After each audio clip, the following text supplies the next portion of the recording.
Hi everyone, आपका अपने more study classes में स्वागत है। आज से हम शुरू करने जा रहे हैं अपनी नई क्लास ग्रामीण परिवेश की। उत्तर प्रदेश लेखपाल भर्ती के लिए बहुत ही महत्वपूर्ण है ग्रामीण परिवेश। आप हमारी बात पर विश्वास कीजिएगा, इससे बाहर कुछ नहीं। ग्रामीण परिवेश का पूरा पाठ्यक्रम आपको मिलेगा। ठीक है, आप बिलीव करते हुए चलिएगा। इस पर पॉइंट टू पॉइंट बात होंगी, सारी एग्ज़ाम ओरिएंटेड बात होंगी। आप हमारे चैनल पर अगर नए हों तो लाइक शेयर सब्सक्राइब ज़रूर कर दीजिएगा। अब हम शुरू करते हैं आज से अपनी क्लास को। ग्रामीण परिवेश की हर एक चीज़ मिलेगी आपको, कहाँ से क्या शुरुआत है क्या नहीं है। हम शुरू करते हैं अपनी आज पहली क्लास ग्रामीण परिवेश। आपको उत्तर प्रदेश की भी आज वीडियो मिलेंगी और हिस्ट्री की भी वीडियो मिलेंगी। बस आप बने रहिए हमारे चैनल के साथ। हर एक चीज़ क्रम बाई क्रम चल रही है। ग्रामीण परिवेश है क्या? अर्थात एक तरीके से ये स्थानीय स्वशासन की ही बात करता है। जैसे अपने देश में शासन चलाने के लिए केंद्र सरकार बैठी है, उसके बाद स्टेट सरकार है, फिर उसके नीचे हमारा डिस्ट्रिक्ट है, फिर डिस्ट्रिक्ट के नीचे ब्लॉक, फिर गांव। तो हर एक एरिया का अपना अपना शासन निर्भर किया गया कि उसे चलाएगा कौन उसे रेगुलेट करेगा, उस पर कौन सी बॉडी रेगुलेट होगी, कैसे रेगुलेट होगी, वही ग्रामीण परिवेश है।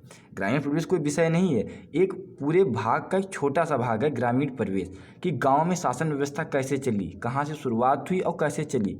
तो कोई बड़ी बात नहीं है, हम आपको बताते हैं, आप नोट करते हुए चलिएगा। पंचायती राज इसका मतलब है स्थानीय स्वशासन।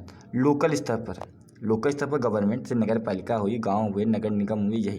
तो स्थानीय शासन दो प्रकार से होता है, रूरल एक शहरी यानी अर्बन में क्या होगा, आपका नगर पालिका होगी या नगर निगम हो सकता है। अब बात आती है ग्रामीण। तो ग्रामीण एरिया में जो भी स्थानीय स्वशासन होता है उसे ही हम पंचायती राज कहते हैं। ठीक है, और ये ग्रामीण परिवेश का एक हमारा हिस्सा है कि हम ग्रामीण के बारे में जानेंगे, कैसे बना, क्या हुआ। तो उसी का आज पहला टॉपिक है हमारा पंचायती राज व्यवस्था। ठीक है, पंचायती राज क्या थी मैंने आपको बता दिया। स्थानीय स्वशासन लोकल स्तर पर गवर्नमेंट, ये दो प्रकार की होती है, रूरल एंड अर्बन। तो रूरल का ही एक भाग है पंचायती राज व्यवस्था। हमारे भारत में प्रारंभ कब से हुआ?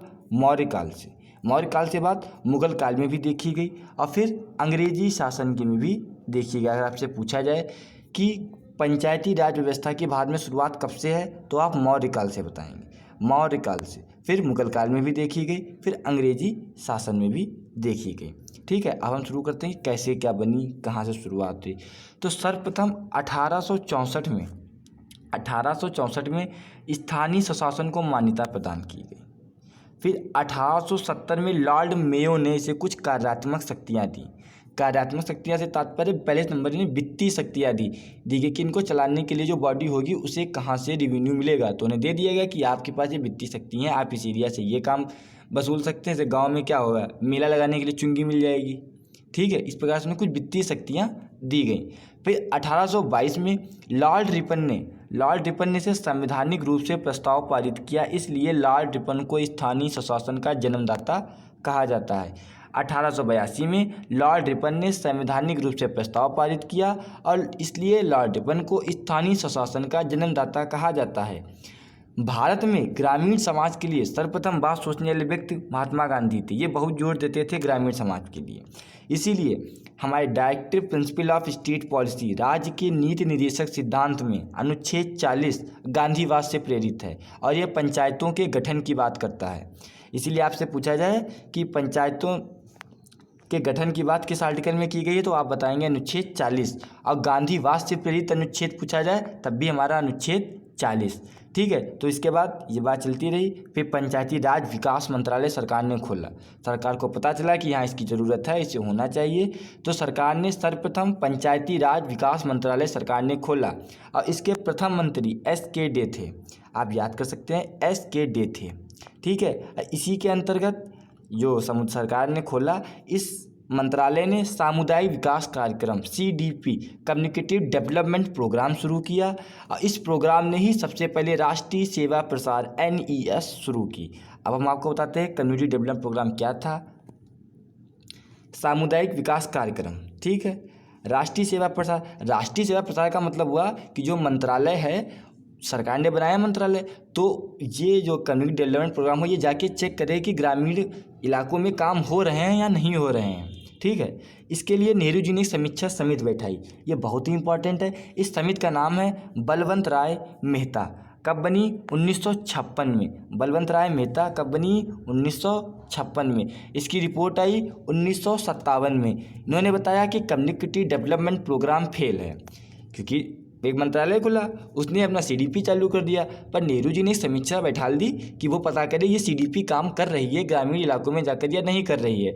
तो बलवंत राय मेहता समिति की रिपोर्ट आई तो उसने कहा ये आपका रिपोर्ट फेल है, ये कम्युनिटी डेवलपमेंट प्रोग्राम ग्रामीण समाज में सुचारू रूप से नहीं चल पा रहा है। तो इनसे पूछा गया कि आप इसे सुझाव दीजिए कि इसे कैसे बेहतर बनाया जाए। तो बलवंत राय मेहता ने बताया कि पंचायतों का गठन करें 3 स्तरों पर। पंचायतों का गठन करें आप 3 स्तरों पर, ग्राम पंचायत, प्रखंड समिति यानी ब्लॉक, और जिला पंचायत यानी डिस्ट्रिक्ट लेवल पर। ठीक है, तो आपसे पूछा जाएगा कि 3 स्तरीय पंचायतों की सिफारिश किसने की? बलवंत राय मेहता समिति ने। ठीक है, कब बनी थी ये? 1956 में। इनकी बात से 12 जनवरी 1958 को योजना आयोग ने स्वीकार कर ली बलवंत राय मेहता सिफारिश बलवंत राय मेहता की, और 2 अक्टूबर 1959 को राजस्थान के नागौर जिला में बगदादी गांव में पंचायत का गठन हुआ। कब हुआ? 2 अक्टूबर 1959 को राजस्थान के नागौर जिले में बगदादी गांव में पंचायत का गठन हुआ।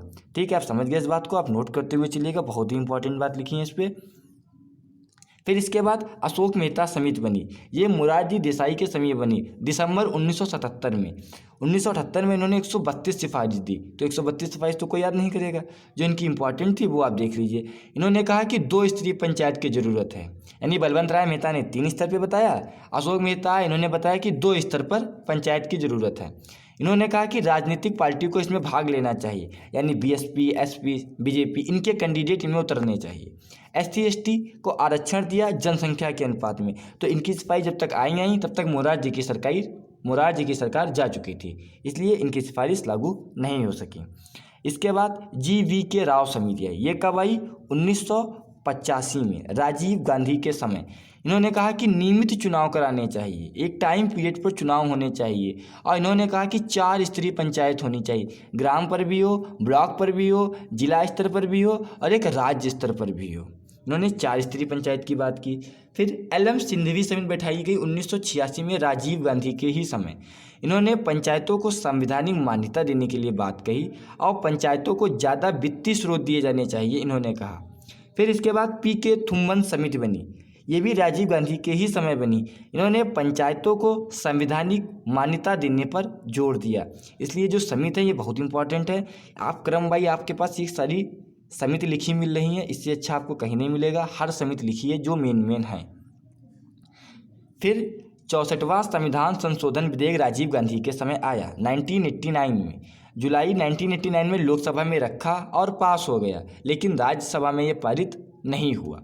इसके बाद 1991 में PV नरसिम्हा राव आए, इन्होंने 73 संविधान संशोधन बिल पारित किया, राज्यसभा में रखा, पारित हो गया, लोकसभा से भी पारित हो गया।